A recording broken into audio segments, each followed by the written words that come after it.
Hey guys, new topic. Today we are dealing with scale, and within this scale topic, we are going to do ratios and proportions, and then we will do scale factors and scaling up and scaling down. Those are the three main things we're going to do under scale. And again, as normal, I like telling you guys why is it important that we do these topics and the relevance to you guys as designers. So scale as an overall topic, it deals with the absolute size or character or visual weight of objects or space compared to other objects in the same space. So if you think of it as an overall topic in that way, dealing with absolute size, character, visual weight of an object or space compared to other objects in the same space. This is what's relevant to you guys. You are designers. You have to look at things in in respect to other objects in the same space, especially in terms of drawing. You, as designers, you do a lot of drawing and all that. For your drawings to communicate to your clients or to the lecturers or to anybody else, they have to show that relationship. How does one component of your drawing relate to the next in the same drawing? And there are techniques that you use in terms of drawing and things like overlaps and highlighting certain parts, making sure that items flow in your drawing. So all that has to do with scale, which is the absolute size, character, and visual weight of objects or space compared to um, objects in the same space. So what you can think of it as in simplest term to you guys as designers is that when we're talking about scale, the different types of scaling, you are talking about comparative relationships between elements in a design with respect to size. That is not as mouthful as the previous definition, but the more emphasis we put into this so you guys see relevance, the better. As we said, starting off with ratios and proportions.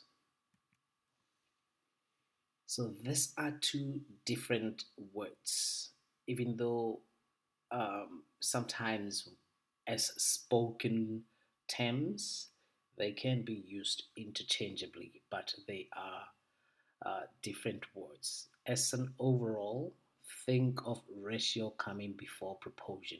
Reason being, proportion takes elements of ratio in it, and then we will explain this uh, later in this presentation. By definition, ratio you have to say to every. What that means is one design student to every two finance student. In itself, when it says to every, you know it's a ratio. On the other hand, proportion, it is out of. 1 out of 3 students is studying design. Where do we apply ratio and proportions? Generally, we use ratios to make comparisons between two things. On the other hand, proportion, we use it as a relative describing the ratio of one part to another part, or to the whole, or to the ratio of one object to another. So when we solve proportions, it usually means you are missing one part of one of the fractions and you need to solve for the missing value.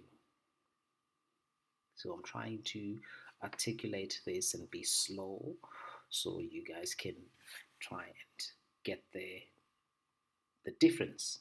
So it is important for you guys to understand ratios before you understand proportions,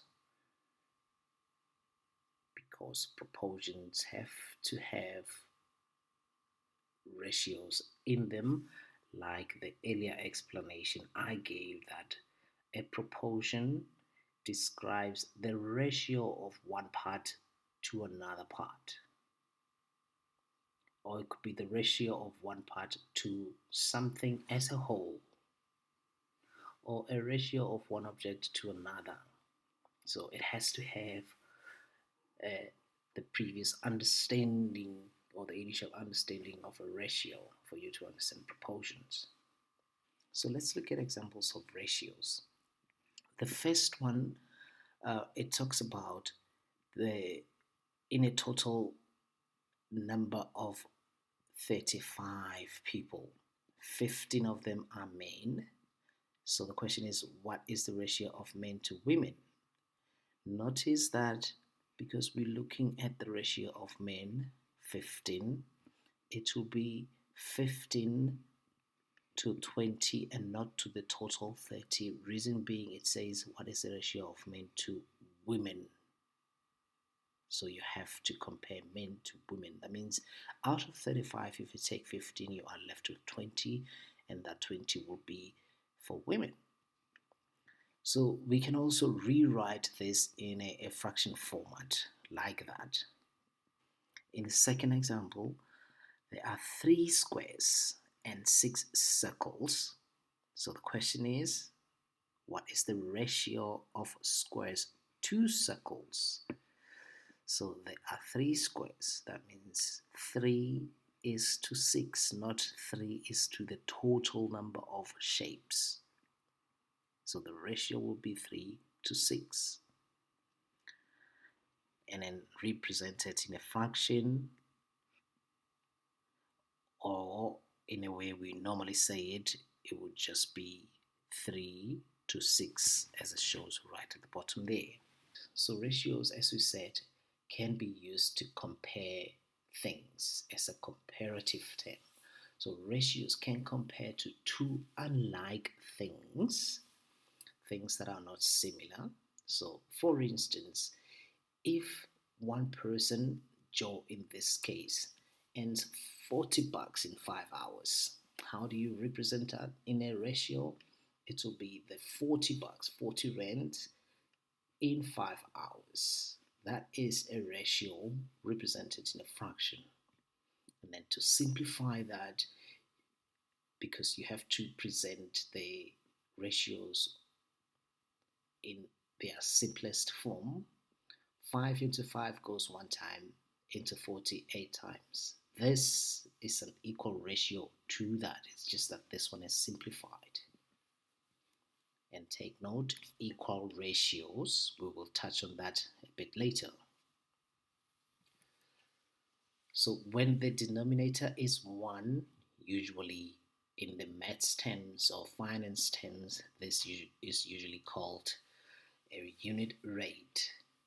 Notice that we are saying ratio here is used to compare two unlike things. They are unlike, they're not similar in that we're talking about rands, the unit rands, and we're talking about hours. They're not the same thing, unlike in that way. So ratios can compare unlike things, a part to a part, or a part to a whole. So I kept saying earlier that you have to simplify these ratios to as much as possible. For instance, a ratio of 2 to 1 is a simpler ratio than 4 to 2. This is correct as well. They are both correct, but generally you have to simplify it to the lowest you can. But then they both mean the same thing as it says here. 2 is to 1 equals to 4 is to 1. These are equal ratios.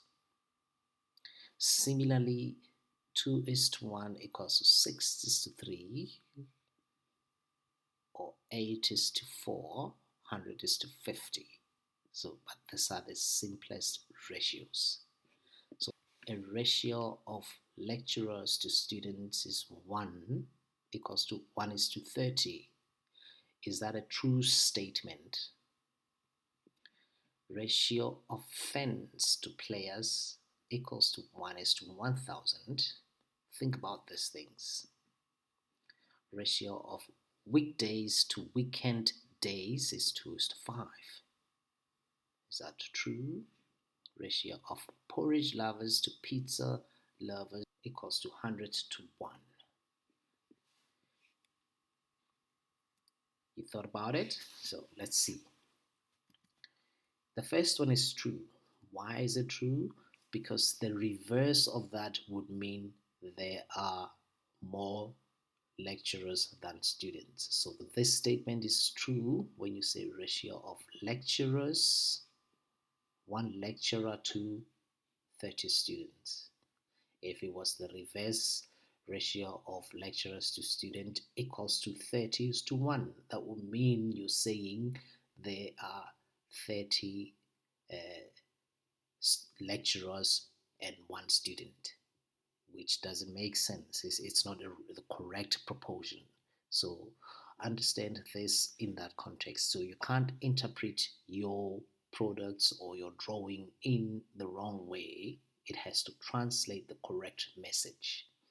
If we look at the second one, that one is not true, because this means all the players will be sitting in the stadium. That means is that when you say ratio of fans to players, that means there is 1 fan and then 1,000 players. When you go to a stadium, generally you don't find that proportion. You find that there is 1 player. It is likely to have fewer players to the spectators or the fans. So this is not true. It will be true when you say there are many fans. The ratio of fans to players is 1,000 to 1. So as it stands, not a true statement. Ratio of weekdays to weekends, 2 is to 5. That doesn't make sense, because what you're saying by this statement is that there are only 2 working days to 5 weekend days. So again, being careful how you say the ratios. The reverse of that would be true. As it stands, it is not. Hopefully you guys are seeing this.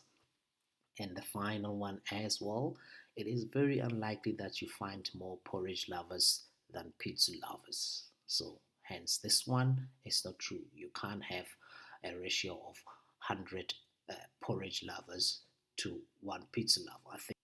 So what this means is that the order in which you articulate this or you say these ratios, it is important. It matters. So you need to be careful, because you can send the wrong message if you are interpreting your stuff, your products into ratios and percentages and all that, and then you don't say it correctly.